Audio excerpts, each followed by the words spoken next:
Coucou tout le monde, j'espère que vous allez bien. Donc aujourd'hui, nous sommes le 26 décembre et je vais reprendre le cours de la vidéo sur The Crown, le fameux épisode 8.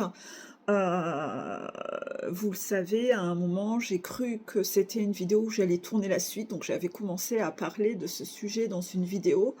Et puis non, pas du tout, ce n'était pas la suite. On est parti à parler plutôt des fêtes de Noël. Et là, par contre, on va vraiment reprendre le cours de cette thématique. Donc souvenez-vous, dans cette vidéo où je parlais des fêtes de Noël, je vous avais dit que la reine avait dû faire un discours sur le sujet de l'apartheid. Elle n'est pas du tout en phase et n'a pas les mêmes opinions que Margaret Thatcher. Elle, la reine, dit dans son discours il faut célébrer nos différences, préférer le compromis plutôt que le conflit, trouver moyen de dépasser nos divisions dans la paix et avec bienveillance. Donc cette thématique, comme je vous expliquais dans la vidéo des fêtes de fin d'année, moi je suis de base totalement en phase avec cette idéologie. Ceci dit, un peu surprise parce que ça sorte de la bouche de la reine. Parce que quand vous avez suivi la série The Crown depuis ses débuts, on ne peut pas dire réellement que la reine se présente toujours comme une personne si ouverte d'esprit que ça. Elle est très conservatrice, elle a beaucoup de sujets sur lesquels la différence, c'est quelque chose qui lui crée quand même beaucoup d'inconfort. Quand c'est différent de ses opinions à elle, c'est quand même pas la personne la plus ouverte d'esprit, hein, voilà. Mais le fait de voir que au moins sur cette thématique avec les pays d'Afrique et les gens de couleur de peau, quelle est cette vision-là, on se dit « Ah, bah déjà, au moins là-dessus, c'est bien, tout n'est pas perdu, en fait. » Tout n'est pas perdu. Oui, en effet, moi, j'essaye toujours dans les relations humaines, c'est un mécanisme impulsif que j'ai, c'est toujours d'aller chercher la lueur d'espoir, à me dire que tout n'est pas perdu avec cette personne. Cette personne est peut-être, voilà, elle a quand même des bons côtés. Voilà, moi j'essaye toujours d'aller voir, d'aller trouver ça chez les gens. C'est d'ailleurs quelque chose qui m'a créé beaucoup de problèmes dans ma vie, d'être comme ça, parce que parfois, le fait de voir une personne qui, à un moment, semble pas si radicaliste que ça, euh, je me mets, je pars un peu trop vite dans l'espoir, alors qu'en fait, c'est tellement rare et tellement peu souvent. Cette personne est souvent dans l'extrême la plupart du temps, et il y a juste un quart de seconde ou à un moment, voilà.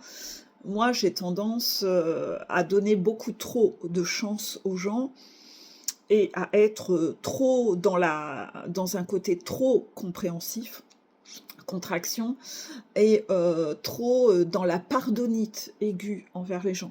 Donc en fait, parfois, malheureusement, il suffit que j'entende un discours qui est à peu près humain pour me dire ah ben peut-être que je me suis fait des idées sur cette personne, ah peut-être que cette personne n'est pas si mauvaise que ça. Donc ça, parfois, ça peut être vraiment dangereux quand même. Voilà, bon, en tout cas, là, moi, je me suis surprise en revoyant la reine avoir ce discours, me dire ah bah tout n'est peut-être pas perdu concernant la reine, peut-être qu'avec le temps, elle évolue, voilà.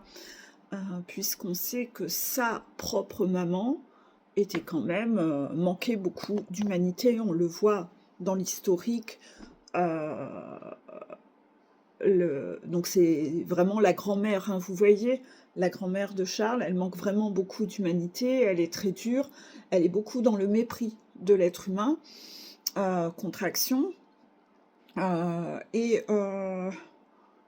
inévitablement, ce mode d'éducation et elle qui prodigue toujours des conseils à sa fille, la reine, on ressent quand même cette influence familiale et cet état d'esprit, cette philosophie dans la famille, hein, voilà. Donc là, je me dis: «Ah, peut-être que entre la génération de la grand-mère à la génération de la reine, il y a déjà une sorte d'évolution et d'amélioration et puis que, voilà, petit à petit, ça va évoluer, hein, voilà. Voilà, au fur et à mesure, se nettoyer de génération en génération dans la famille du runner. Voilà. En tout cas, dans cet épisode, on se dit, sur cette thématique-là, on voit que, finalement, Margaret Thatcher est quand même plus extrémiste que la reine. Voilà. Donc on se dit peut-être qu'il reste de l'espoir là concernant cette reine.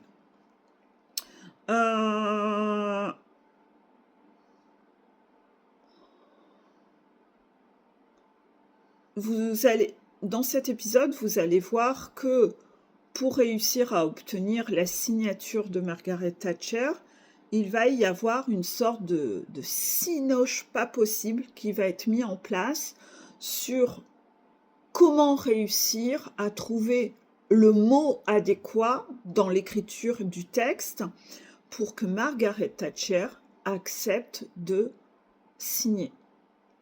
Donc, on voit Margaret Thatcher extrêmement contrôlante sur cette situation-là. Et il y a une histoire de sanction. Voilà, quand on parle du mot sanction, Margaret Thatcher ne veut pas voir le mot sanction utilisé. Et il y a cette phrase qui va ressortir dans l'épisode où on va dire « Les sanctions ne font que durcir les attitudes ». Ça fait très rigide, ça. Les sanctions ne font que durcir les attitudes. Vous pensez franchement que les sanctions ne font que durcir les attitudes? Moi, je ne suis pas d'accord avec ça. Si on commence à se dire « il ne faut rien sanctionner », ça part en vrille, justement. Dans un pays, on est obligé de mettre en place des lois et des sanctions pour qu'un pays ne parte pas en vrille, parce qu'il y a toujours des abuseurs, des gens qui aiment abuser.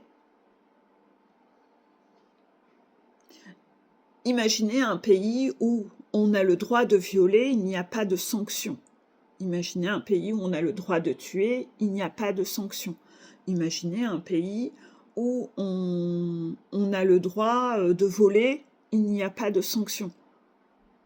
Est-ce que vous pensez vraiment que de mettre des lois qui sanctionnent, ça va vraiment durcir les attitudes? Non, ça va réduire les attitudes.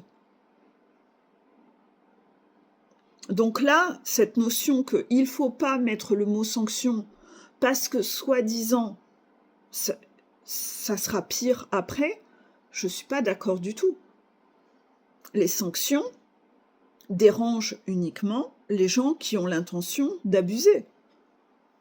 Mais une personne qui est droite et qui ne cherche pas à abuser des autres, à empiéter, j'ai le soleil en pleine figure, à empiéter dans l'espace vital d'autres personnes, cette personne ça la dérangera pas qu'il y ait des sanctions. Les sanctions ne dérangent que les personnes qui ont l'intention d'être abusifs. Je vais devoir baisser le volet, excusez-moi. Donc en fait, moi, c'est plutôt cette partie-là que je trouve un peu choquante, c'est que c'est la porte ouverte à n'importe quoi si il n'y a pas de sanctions. C'est normal de mettre en place des sanctions si les personnes décident d'être maltraitantes avec les personnes de couleur. Moi, je trouve ça tout à fait normal. Je trouve ça totalement normal. Donc vous, c'est intéressant quand même, hein. Parce que de là, on voit vraiment que les rigides, eux, pour avoir le droit de continuer à faire ce qu'ils ont l'habitude de faire, pour pouvoir continuer à garder et à rester dans leur zone de confort, eux, en général, ne veulent pas de sanctions. Mais en fait, la justice ne peut pas bien tourner dans un pays si ce sont des rigides qui veulent mettre en place des lois. Parce que les rigides sont très conservateurs, ils n'aiment pas le changement, ils veulent maintenir les choses comme avant, mais de la façon dont elles fonctionnent, elles sont justement injustes en fait.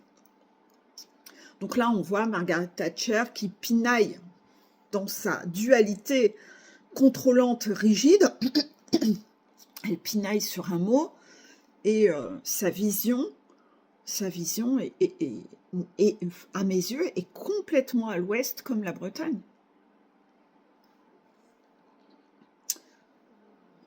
Quand on transpose ça au fait de monter sa montagne, il y a des gens qui râlent quand ils montent leur montagne parce qu'ils se prennent des foudres, parce qu'ils se prennent des retours de karma. Beaucoup de personnes, parfois, sont même en résistance et préfèrent s'accrocher à l'idée que le karma n'existe pas. Et quand ils se prennent un retour de karma, ils essayent d'imaginer que c'est un hasard. Sauf que c'est jamais un hasard. Quand vous décortiquez la situation, vous voyez bien qu'il y a eu quelque chose de fait et que dans les jours qui suivent, bam, il y a un truc qui tombe, voilà.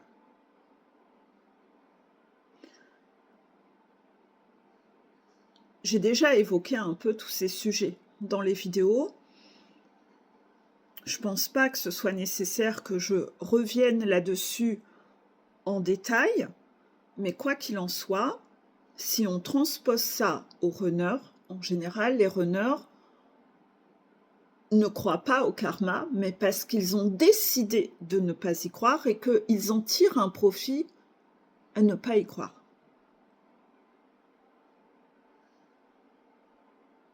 Et, en général, quand on commence à faire un travail d'accompagnement avec un runner, le runner va très mal analyser ses synchronicités et justement les retours de karma. Il ne les voit pas parce qu'il l'analyse comme un hasard. Parfois, il analyse ça en simple défi. Sauf que non, en fait, dedans, parfois, il y a un 2 en 1. C'est que oui, il y a un défi, mais parfois, il y a aussi un retour de karma. Et parfois, ce n'est que un retour de karma et il n'y a même pas de défi. Donc, c'est souvent un peu curieux, cette façon qu'ont les runners d'analyser, et c'est pour ça qu'ils mettent plus de temps à comprendre leur chemin, à comprendre les synchronicités, c'est que ils y trouvent un profit. C'est une stratégie contrôlante de fonctionner comme ça, parce que s'ils s'autorisent à penser que c'est un retour de karma, cela signifierait qu'ils ont fait quelque chose qu'il ne fallait pas. Et ça, pour eux, c'est inenvisageable d'imaginer qu'ils ont fait une erreur. Non.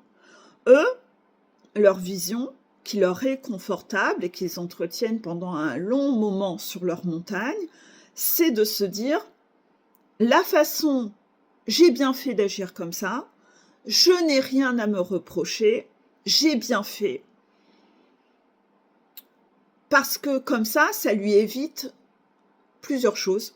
C'est déjà de ressentir de la culpabilité, parce que la culpabilité, c'est pas très agréable à ressentir. Donc, pour pas ressentir une émotion négative, le runner va mettre en place toujours un trousseau de clés pour éviter de se confronter à une émotion négative.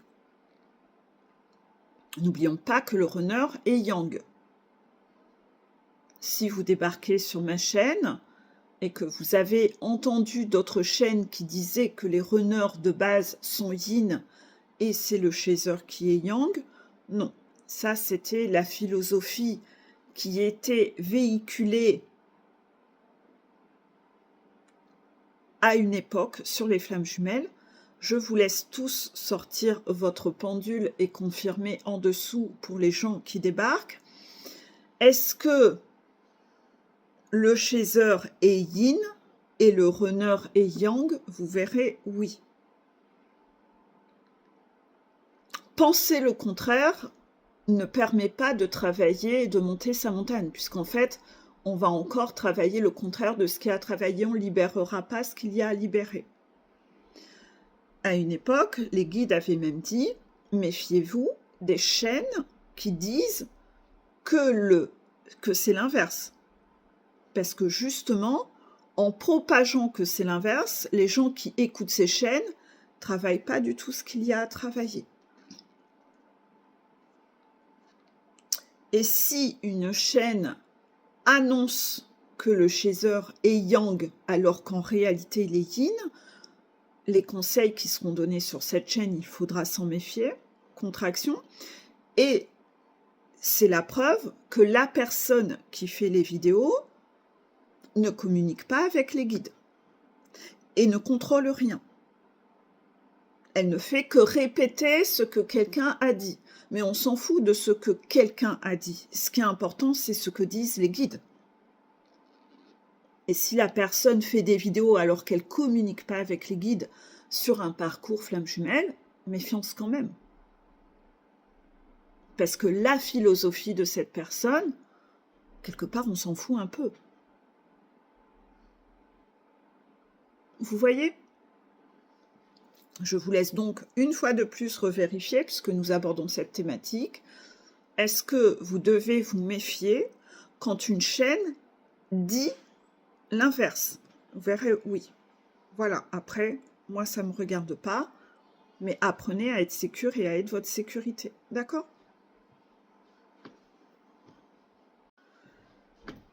Donc voilà pour cette parenthèse. Voilà, ça a été réexpliqué. C'est important, nous sommes quand même actuellement dans le portail de la cohérence. Donc tout ça, il faut quand même analyser avec cohérence et travailler ce qu'il y a réellement à travailler, se méfier un peu de ça. Hein, voilà. Donc comme je disais, les runners, ça les intéresse de se raconter une histoire où non, le karma n'existe pas, non, je ne me suis pas pris une foudre là présentement, mais bien entendu, il ne vérifiera pas au pendule. Comme ça, voilà. Et s'il le fait, il ne se fera pas corriger non plus, il le fera tout seul. Comme ça, s'il a les réponses au pendule pilotées par l'ego, ben, personne ne vient le contredire et il peut rester dans son déni et dans l'histoire qui se raconte, qui lui est bien confortable.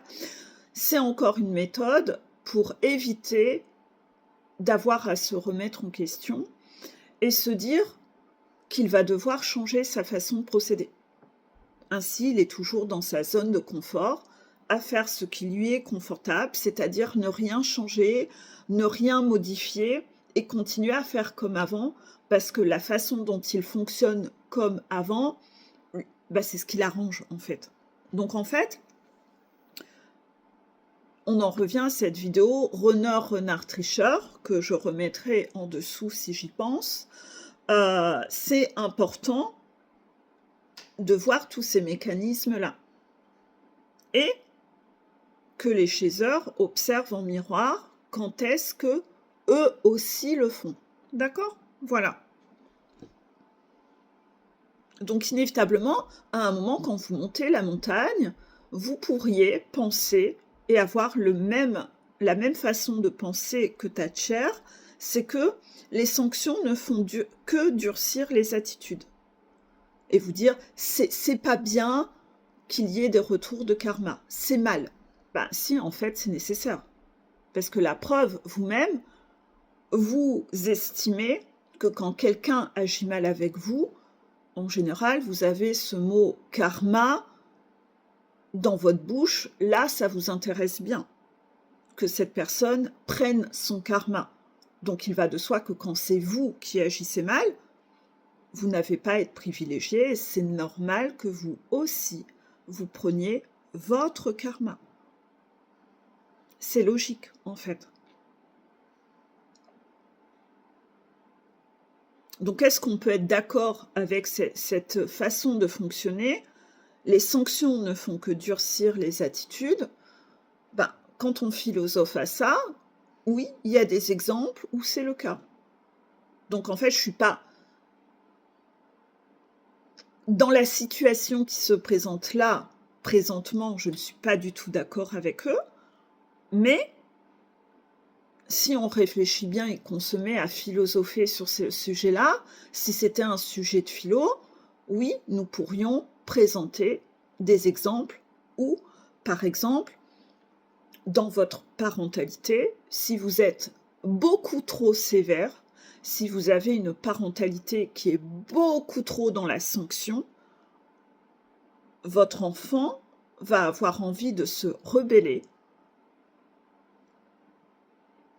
tout du moins parmi vos enfants, il y en aura peut-être qui seront hyper dociles et qui apprendront à être hyper soumis. Pour vous, ça sera confortable, mais plus tard, ils iront se mettre en danger avec des conjoints qui seront abusifs avec eux. Et là, vous ne serez pas content, mais c'est comme ça que vous les avez programmés, en fait. Une forme d'hypocrisie, vous voyez. Mais il y a aussi, dans la fratrie en général, vous allez en avoir un qui va étouffer et qui va avoir besoin de se rebeller. Donc en fait, oui, ça va amplifier le problème, ça peut créer une forme de séparation dans votre relation où à trop vouloir étouffer et trop contrôler, ben l'autre manque d'air et l'autre a envie de se rebeller, a envie d'être dans la contestation, la contradiction, la rébellion, la révolte, parce qu'il ne supporte pas d'être mis en cage. Cette semaine, il y avait cette phrase à travailler. Ce n'est pas parce que tu as un jour vu quelqu'un être dans le trop que toi, tu dois pratiquer et incarner le pas assez. En fait, sur cette notion-là, de sanction, etc., c'est là où sera la complexité, c'est de trouver le juste équilibre. C'est qu'il y ait des règles et des sanctions quand vraiment c'est pas OK, mais il ne faut pas les mettre des sanctions sur tout et n'importe quoi. Et c'est là où est la grande complexité, c'est de savoir aller régler le curseur au bon endroit et être dans le juste équilibre au cas par cas. Et en général, c'est là-dessus où vous serez testé avec des situations où on va voir si vous savez justement faire la part des choses et mettre les curseurs au bon endroit.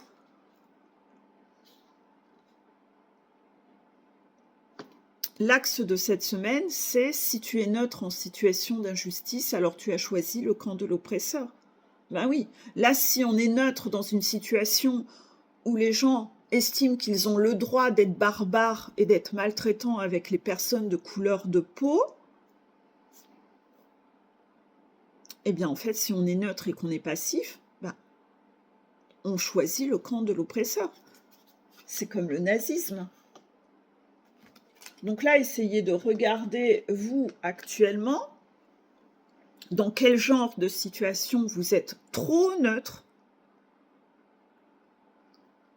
où vous ne prenez pas position. Et finalement, vous participez, vous devenez facilitateur de quelqu'un qui est l'oppresseur.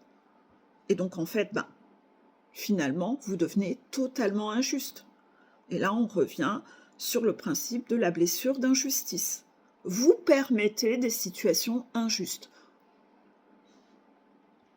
Parce que vous avez trop de compassion et de compréhension, vous accordez trop, vous sombrez dans la pardonnite aiguë avec les gens qui sont les oppresseurs. Et c'est tout ça qu'il va falloir essayer d'observer et de travailler, et en principe, durant ce mois de décembre, vous avez été testé un peu sur tout ça pour voir où vous en étiez dans votre capacité à analyser avec cohérence. Est-ce que vous êtes plus sécure pour vous, plus sécure pour les autres? Où en est votre capacité à analyser avec cohérence avec tout ce que vous avez appris et guéri durant l'année?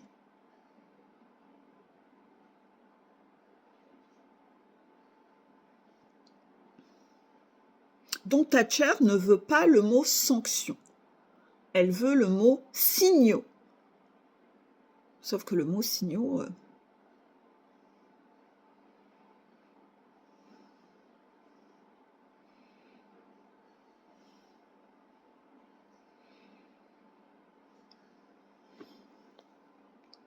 Je ne vais pas raconter l'intégralité de l'épisode, je préfère que vous voyiez cet épisode et que vous l'analysiez de vous-même, d'accord?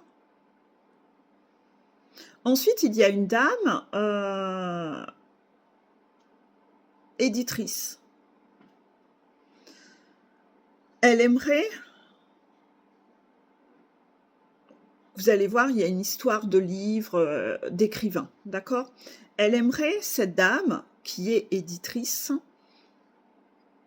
que l'écrivain trahisse, en fait. Elle aimerait... en fait, c'est l'écrivain qu'on voit au tout début du livre. Vous voyez, celui qui écrit un livre sur la mythologie grecque, vous voyez? Et en fait, cette éditrice aimerait que cet écrivain écrive des potins et des secrets sur la famille royale, puisque cet écrivain accède à une forme d'intimité de la famille royale. Elle aimerait qu'il trahisse ce qu'il voit et qu'il fasse un peu l'écrivain de bas étage, le journaliste de bas étage, et qu'il se mette à révéler des potins pour écrire des potins pour vendre, vous voyez? Quitte à ce qu'il utilise un pseudo secret, qu'on ne sache pas identifier que c'est lui, mais dans le but, voilà, de faire du business, voilà, de faire du racolage, de la médisance, voilà, et d'écrire des choses comme ça. En gros, de devenir un écrivain bas de gamme. Vous voyez, sauf que lui, il voit son métier comme un art. Et quand vous écoutez le début de l'épisode et de la façon dont il écrit, on voit cette plume artistique. Donc descendre dans ce côté bas de gamme, lui, va refuser. Il n'a pas envie d'être dans ce rôle de trahison, il n'a pas envie de se prostituer, il préfère rester dans du haut de gamme, d'accord? Voilà. C'est toujours un peu la complexité, parce que c'est vrai que, imaginons que ce soit une famille de nazis, que cela soit dénoncé ouvertement. Dans ce cas-là, c'est de la dénonciation, vous voyez? Mais après, c'est là où est toute la complexité de trouver son propre alignement. Mais en tout cas, là, on voit quand même quelque chose de très malsain de la part de cette éditrice qui veut faire du commérage, du racolage. C'est pas très sain, vous voyez, pour faire du fric. Donc l'intention n'est quand même pas très saine. Et cet écrivain ne souhaite pas, il préfère rester droit. Inévitablement, moi quand je regarde cet épisode, je comprends tout à fait la posture que ce monsieur a et je la valide.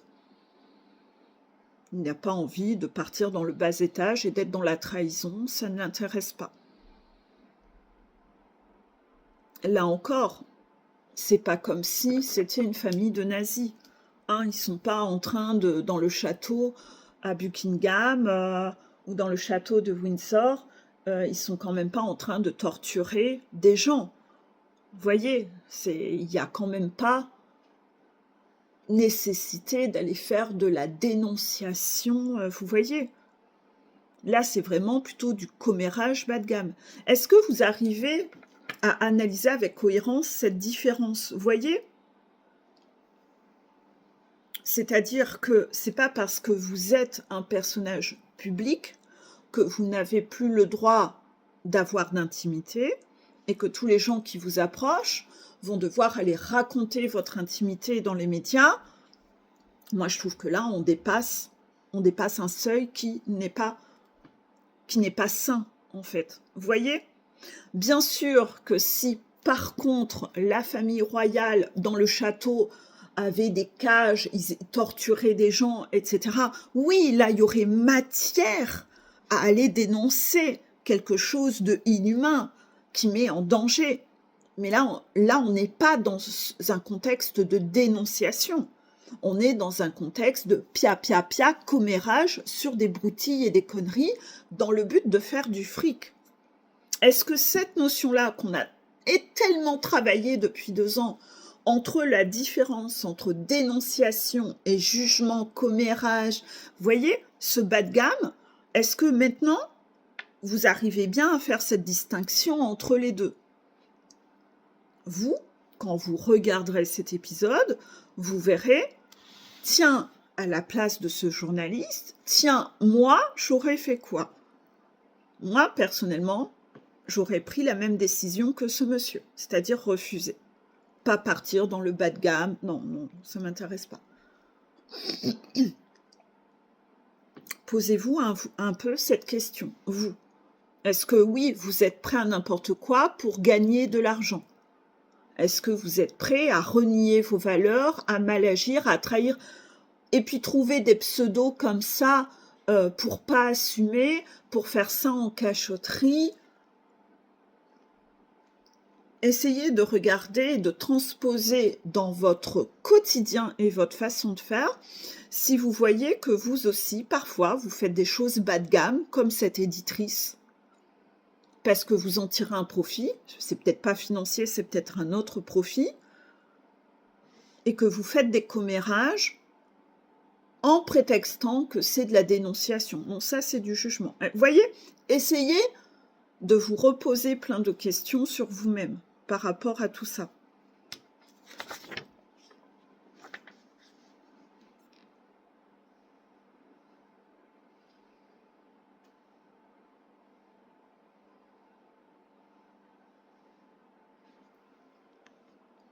Je vais vous laisser là pour cette partie.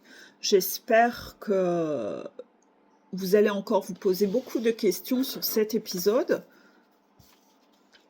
que vous allez étudier un peu tout ça. J'ai pas fini de décortiquer cet épisode parce que là, vous voyez, on aborde beaucoup de révisions en même temps pour voir un peu où on en est, notre façon de voir les choses. Et je vais encore tourner une 3e vidéo sur ce sujet-là, cet épisode-là. Je vous dis à bientôt.